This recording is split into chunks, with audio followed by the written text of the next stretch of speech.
Hey y'all, thanks for coming by. So I saw a clip last night of some protests that are happening and kind of made me want to make this video about protesting and the legal and moral implications behind it. The clip I saw came out of Australia. It was titled something about the Australian Terminator gone loose. And the guy they focus on in this video, he goes nuts. I'll put a link to it in the description of this, but yeah, he loses his mind. By the end of it, he probably lays out three cops, and one of them's probably scared enough. He's probably going to take some time off. But I saw the footage of it, and it made me wonder, like, what's the nature of the protest? Why has it gotten to that point? Because we've had plenty of protests in America about lockdowns and COVID, but we aren't, at least in my state, our lockdowns haven't been so severe. Every state's got its own thing, but I looked into it in Australia, and it the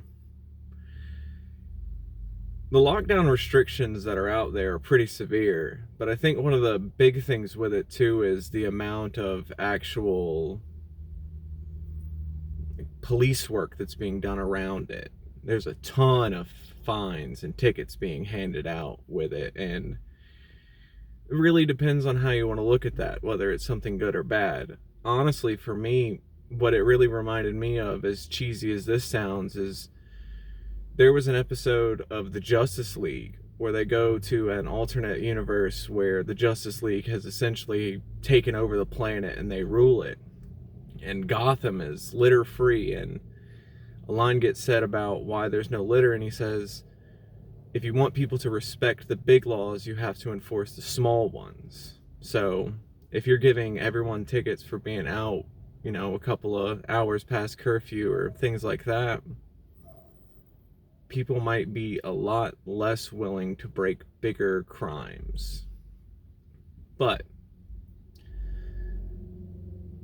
when it comes to protesting, I think a lot of people want to be the center of attention. They want to, I don't know if it's like an ego thing or something like that, where they want to be that picture.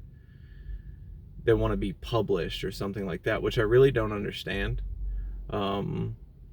Protests are supposed to frustrate. It's kind of the nature of a protest, is to provoke a response, to change something.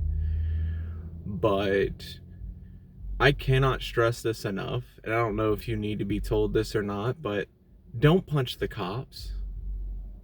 Like, it's not in a protest type situation. Don't punch the cops, because even if you think you're morally in the right, if they're abusing power or anything like that, you're still held under the same laws that you were before you started protesting, and they're going to hold you to the law.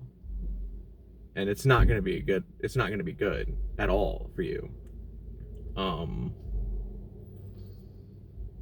There's plenty of stuff you can do at these protests that don't need you to be in the front of the line, that don't need you to push through.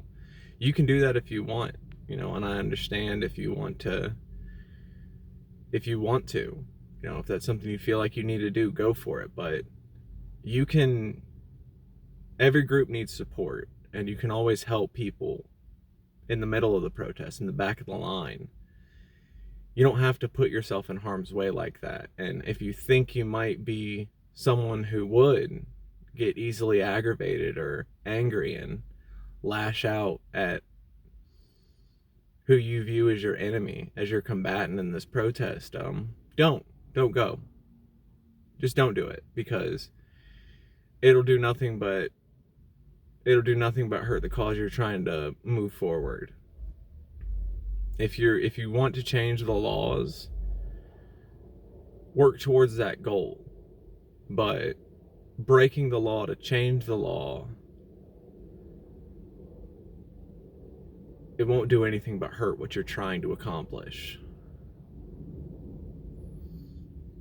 The legal thing isn't always the moral thing, but You have to stay within these legal bounds if you're trying to make big sweeping moral changes with your legal frameworks.